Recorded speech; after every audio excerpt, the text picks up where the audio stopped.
ఇక్కడ వేదాంతేశులు వారు ఏమంటారు, కదాచిదపి రంగభూ రసికయత్ర దేశే వశి త్వదేక నియతాశయ స్త్రిదశ వందితో వర్తతే.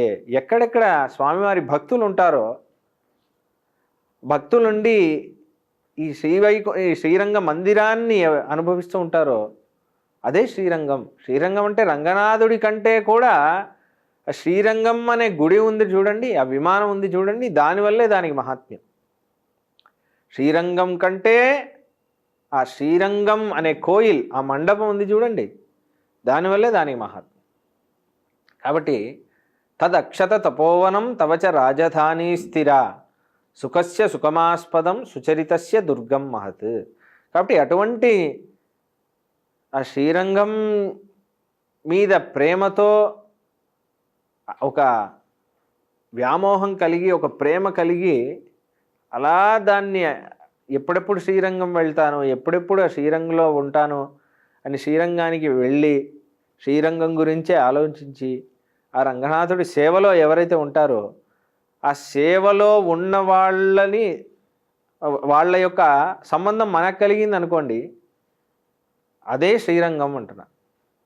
శ్రీరంగనాథుడి మీద వ్యామోహం ఎవరికైతే ఉందో వాళ్ళ యొక్క సంబంధం మనకు కలిగిందంటే అదే మన శ్రీరంగంలో ఉన్నట్టే అంటారు. ఎందుకంటే ఎలా అంటున్నారు, సుచరితస్య దుర్గం మహత్. దుర్గం అంటే ఏంటి, ఒక కోట అని అర్థం. కోట అంటే సురక్షితంగా జెడ్ కేటగిరీ సెక్యూరిటీ ఉన్నట్టు. ఎందుకంటే మనము సత్సంగంలో ఉంటేనే సరిగ్గా ఉంటాం. భక్తుల సంఘం వదిలేసామనుకోండి మనము చెడిపోతాం. లౌకికంగానే మీరు ఒక కృష్ణ భక్తుడి యొక్క ఫ్రెండ్లా ఉన్నారనుకోండి, వాడితో మంచిదే మాట్లాడతారు, వాడితో సినిమాకి వెళ్ళినా మంచి సినిమాకే వెళ్తారు, వాడితో భోజనం చేసినా మంచి భోజనమే తింటారు, సాత్వికమైనదే మాట్లాడతారు. కాబట్టి అందుకే మంచి సత్సంగం అంటారు. సత్ అంటే మంచి, సంఘం అంటే అసోసియేషన్. అందుకే మంచి ఫ్రెండ్స్ ఉండాలి. మంచి ఫ్రెండ్స్ అంటే ఎవరంటే ధార్మికంగా ఉన్నవాళ్లే మంచి ఫ్రెండ్స్. శ్రీమన్నారాయణుడికి నచ్చినట్టు వాళ్ళ ప్రవృత్తి ఎవరిదైతే ఉంటుందో వాళ్ళే మంచి వాళ్ళు అనమాట. అదే మనకి గోదాదేవి ఆవిష్కరిస్తోంది. తిరుపావిలో 10 గోపికల్ని తలుచుకుంటే ఆవిడ వెళ్ళొచ్చు, కానీ ఆ అనుభవం ఆవిడ ఒక్కతే పొందితే సరిపోదు. అందరినీ ఒక్కళ్ళు రాకపోయినా అనుభవం తక్కువ అవుతుంది. కాబట్టి ఒక్కళ్ళు రావాలన్నా సరే ప్రతీక్షిద్దాం, వాళ్ళని తీసుకొనే వెళ్దాం అని ఒక్కొక్క ఇంటికి వెళ్ళి ఒక్కొక్క గోపికని మేలుకొలుపుతోంది. అది ఆ 10 పాసురాలు, 6 నుంచి 15 పాసురాలు, చాలా ఆశ్చర్యమైన పాసురాలు. ఒక్కొక్క గోపికకి ఒక కథ ఉంది. చాలా ఆశ్చర్యమైన ఇది. అయితే దాంట్లో వివిధమైన వ్యామోహాలు చూడొచ్చు. అంటే ఒక్కొక్క గోపిక స్వామివారి మీద ఎంత ప్రేమతో ఉందో మనకి తెలుస్తుంది. కాబట్టి అందుకే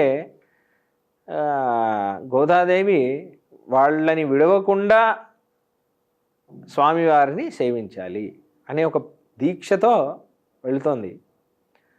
ఇదే భావనని చాలామంది ఆవిష్కరిస్తున్నారు.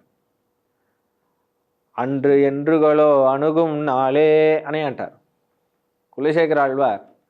నేను శ్రీరంగంలో రంగనాథుడి భక్తులతో కలిసి శ్రీరంగనాథుడిని ఎప్పుడు సేవిస్తాను, ఆ రోజు ఎప్పుడు వస్తోంది. వారు ప్రతిరోజు శ్రీరంగానికి బయలుదేరతారట. ఇవాళ నేను శ్రీరంగం వెళ్తాను. ఉష్యతే యస్య నగరే రంగయాత్ర దినే దినే. ప్రతిరోజు వెళ్ళాలి వెళ్ళాలి వెళ్ళాలి అనుకుంటారు. మీరు ఒక గుడికి ఏదైనా ప్లేస్కి వెళ్ళాలి వెళ్ళాలి వెళ్ళాలి అనుకున్నారనుకోండి, ఆ వ్యామోహం ఇంకా పెరుగుతూ ఉంటుంది. అరే వెళ్ళాలి వెళ్ళాలి, చాలా రోజులైంది వెళ్ళాలి, చాలా రోజులైంది వెళ్ళాలి. ఏదో ఒకటి తినాలి అనుకోండి, ఆ ఆశ పెరుగుతూ ఉంటుంది పెరుగుతూ ఉంటుంది పెరుగుతూ ఉంటుంది. అది చేసేసారనుకోండి మళ్ళీ ఆశ చచ్చిపోతుంది. కాబట్టి అలానే మనం శ్రీవైకుంఠం ఇది లౌకికంగా మనం అది పొందేస్తే మనకు ఆశ చచ్చిపోతుంది. కానీ ఈ శ్రీరంగం వెళ్ళాలి అనే ఆశ మాత్రం అలా కాదు. ఒకసారి వెళ్తే ఇంకా అనుభవం పెరగడమే. అదే అంటారు నమ్మాళ్ళవారు కూడా అంటున్నారు, షూండదనిల్ పెరియ సుడర్జ్ఞాన ఇన్బమేయో సూழ்ந்தదనిల్ పెరియ అవావర చూందాయే అంటారు. అంటే బ్రహ్మలోకాల కంటే శ్రీవైకుంఠం పెద్దది, ఆ శ్రీవైకుంఠం కంటే శ్రీవైకుంఠంలో ఉన్న అనుభవం పెద్దది, ఆ అనుభవం కంటే అనుభవం పొందాలి అనే నా ఆశ ఉందే అదే చాలా పెద్దది అంటారు. కాబట్టి అంత ఉత్సాహంతో మనం ప్రతిరోజు భగవంతుడిని దర్శించాలి, భగవంతుడి గుడికి వెళ్ళాలి అనే ఆశతో వెళ్ళాలి. ఏదో ఇవాళ బర్త్డే కదా అని వెళ్ళడం అలా వెళ్ళకుండా, ఏదో మనకేదో అవసరం ఉంది కదా అని వెళ్ళడం అలా వెళ్ళకుండా స్వామివారిని చూడడానికే వెళ్ళాలి.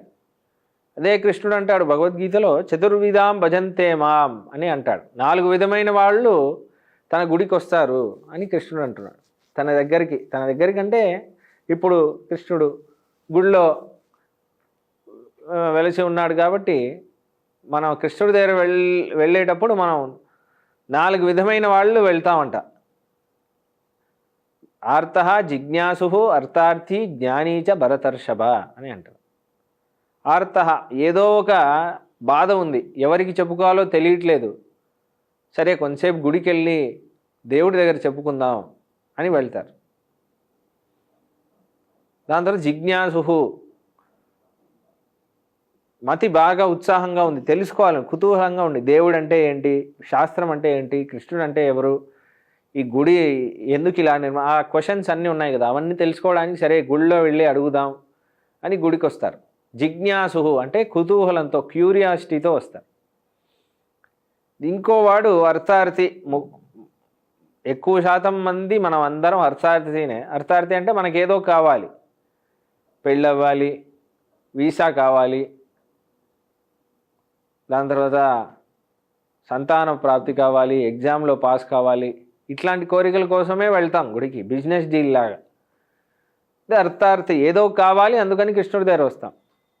కానీ ఇవన్నీ కాకుండా కృష్ణుడు 4వ వాడిని ఒకడిని చెప్తున్నాడు, వాడిని జ్ఞాని అంటున్నారు. అంటే ఎవరంటే, కృష్ణ ఎలా ఉన్నావు, నిన్ను చూసి చాలా రోజులైంది అమ్మా అని, బాగున్నావా అని ఒకడు కృష్ణుణ్ణే చూడడానికి వస్తాడు కదా, వాడిని కృష్ణుడు జ్ఞాని అంటున్నాడు. కాబట్టి అట్లాంటి వాడంటేనే కృష్ణుడికి ఇష్టం. కాబట్టి ఈ రంగనాథుడు కూడా అలాంటి వాడినే ఇష్టం. అందుకే గోదాదేవి చూస్తే మనకి ఒక్కొక్క గోపిక అలానే తూమడి మాడత్తు చుట్rum విளக்கெரிய ధూపం కమళ துயனமேன் கண் மலரும் மாமான் மகளே மணிக்கதவம் தாழ்த்திரவாய்